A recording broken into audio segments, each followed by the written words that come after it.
Kevin was saying yesterday that, you work all year for these 12 days, and now you get a chance at one of these 12 that you're guaranteed days. So a little bit more excitement, waking up Sunday, getting up Monday, at practice, knowing what awaits you at the end of the week. Yeah, I think so. I mean, you got a random workout in February, and it's leading to something. And it's leading to this Saturday, and then the next Saturday, and like you said, 12 opportunities. So, it's exciting. It's exciting to go live out what you've been working for. So that's going to be, it's exciting to kind of go do that. In terms of different mentality waking up this week, I think that I feel like if I woke up any different today or Monday in a game week than I have the last 3 weeks in fall camp, or have really the whole year, I feel like I've been living out the last 3 weeks of fall camp wrong, honestly. My mentality is I got to wake up and, treat it like game week and treat it like it's the biggest day of the year every single day. So that's been my mentality. So I'm excited to go play a game. I'm excited for what this team can do and, what we're capable of and the work that we've been putting in. It's been fun, excited to see the fruits of that labor. So, yeah, obviously really excited. I was watching Cam Newton's podcast, and he was saying that the best teams are always player-led, that the coaches don't have to do a lot of talking. Have you seen that? I would say so. Yeah, going all the way back to January. Yeah, especially throughout the summer and just it's been very player-led. Obviously our coach has done a great job too, but it's been very, very player-led for sure. Yeah. I guess looking back at the last couple openers, to have a different result this time, kind of what has to be different? Just do what we do. We don't have to do too much. I think sometimes you go into a first game and you feel like you gotta go do all this, insane, crazy plays and go make all this, wild stuff happen. But at the end of the day, you just gotta do the routine plays and do them really well and do them routinely, and be smart, be efficient, and just go rip it. Just go rip it and just have fun, and just enjoy it. And like he said, just go live out the work that you've been putting in. What a great opportunity we have. We get to go play. So just go enjoy it and be excited for success. I think Coach Riley was saying the layups. It's just that's something you could do better, sitting those all the time. Like, how do you, chase perfection? No, you're not going to be perfect, but how do you get closer to that to not miss those layups? I feel like anything 20 yards, anything within 20 yards should be like a handoff. So anything within 20 yards should be automatic for me. That's been one of my goals this offseason. So, that should be a goal for me. Is anything within 20 yards, if it's there, I'm hitting it.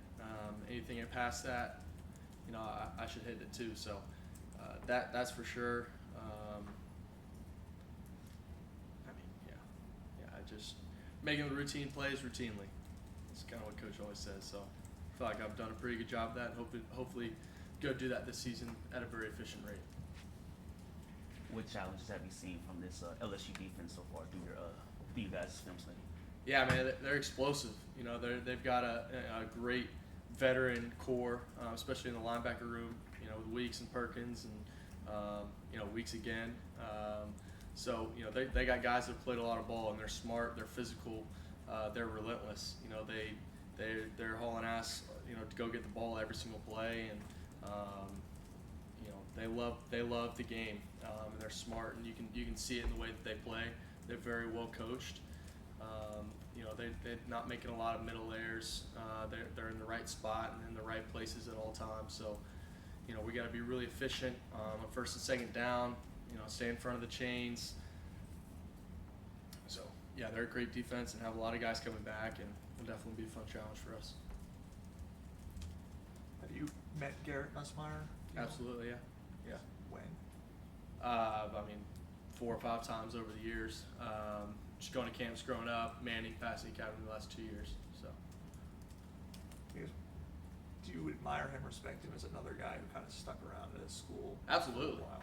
Absolutely, especially playing behind Jaden Daniels, and then wait until his really 4th year to start.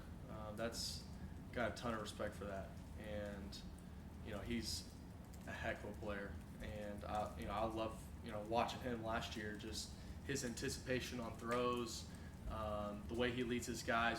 When we were at Manning, the LSU receivers come over and being able to watch them and the way he leads them and his relationship with them was really cool to see. And you can just tell that his teammates really love him. And but he's a heck of a player, and I love watching him play. Yeah. That patience, I guess you both kind of did to wait your turn or like wait to stay and develop. How do you kind of, I guess, get there? I mean, some people are impatient. I guess what kind of makes, I guess you speak for yourself. How does it kind of make you? How did you perform that patience that you wanted to stay at Clemson and wanted to develop? I mean, this is just in my mind the best place to get better.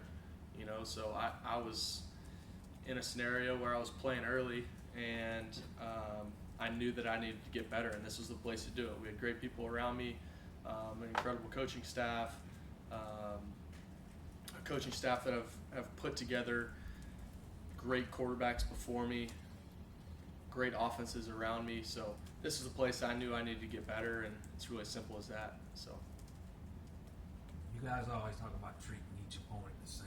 Yeah. When you're having an opener of this magnitude, getting so much attention, how hard is that to do? I feel like we faced it last year too. Just with who we played last year, and I feel like we're kind of used to that. I don't know. It's.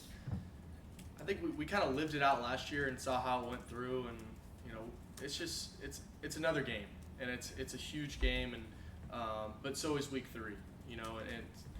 You just have to have that mentality, because when it really comes down to it, it's going to be a number on your record. It's going to just be another tally. So we got to go take care of business this week, no matter who's on the other side. Coach Swinney's going to say it every single week, but we're playing Clemson, and if Clemson beats Clemson, then we're going to win. Well, actually, if Clemson doesn't beat Clemson, then we're not going to win. So we got to take care of business and do what we do.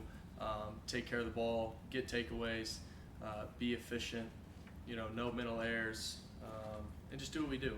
Make the routine plays routinely, and do what we do. I think we have a really good plan going into it. But yeah, when it comes to the season, it's a long season. Just got to go do what we do week in, week out. So. It's the third year in the system under Coach Riley now. There's so much returning production on the offense. Does it allow him to do more teaching this offseason rather than just installation?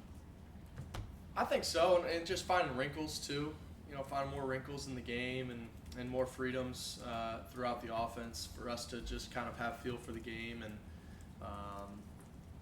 kind of put some more on the receivers and the offensive line and stuff, and instead of maybe just run and drawing, sometimes a little bit more freedoms there. So yeah, I think so. I think that's a great way of putting it.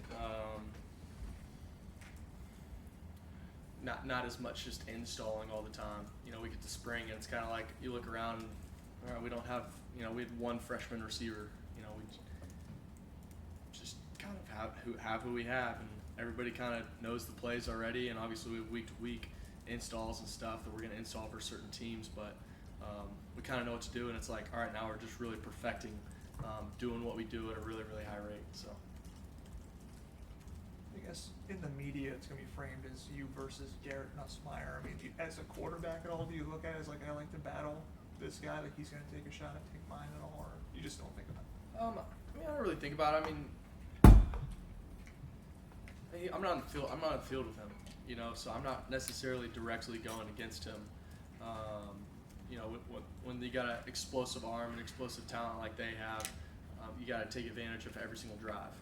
I would say that. You got to take advantage of every drive and get points and stuff like that, because they're going to go, try and do the same thing. So I wouldn't really say it's me versus him. I'm really focused on their defense coordinator and the players that they have on their defense. So. Any questions for Cade virtually? Anybody else in the room? You've been open this offseason, kind of your struggles your sophomore year, your growth your junior year. I was just curious about how did other coaches like Taj Boyd kind of help you get through those rough patches, and now going through the great patches? How crucial was he to your personal growth? Yeah, man, Taj is I would say I'm probably closest with top 3 closest with him in this facility and probably in my life right now, just in terms of the way that he's been there for me through it all. Through my sophomore year, through last year, through this year, just from a quarterback perspective, you just see it different. You see the game different, and he's lived it. He's lived it here. He's been in this exact same, not necessarily this exact room, but he's been in this room. He's sat where I sat, and to have that perspective is just different.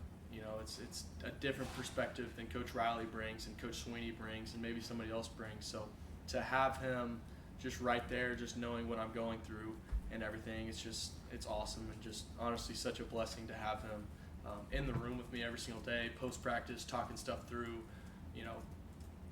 pre-practice, during practice, post-practice, talking stuff through and seeing what he's seeing maybe I missed something, maybe I can do something better, but then also just talking life, seeing how we're handling, the stuff off the field and everything like that, and just, trying to be the best me I can be, and I feel like he's definitely done an incredible job of doing that, so. So your mom had to put out a rumor that you got in a car accident. Did that even get back to you? There was a message board post about that. How weird is that? Yeah. I was sitting at home, just staying with my roommates, and my mom calls me, crying, and I'm like, "What's going on?" And she's just tearing up, acting seeing if I'm okay, and I'm like, "Yeah, I'm fine. What's going on?" She, saw the post that dude or whoever posted, but that was the first thing I heard of it, and then the calls and texts started coming in. But man, just I don't know who it was, but man, just shame on them for the pain that they had to put people that I love through. So I'm not really interested in talking about it anymore. But it was a messed up joke and whatever. But I'm okay. Thank you, Cade. Yeah, appreciate you guys.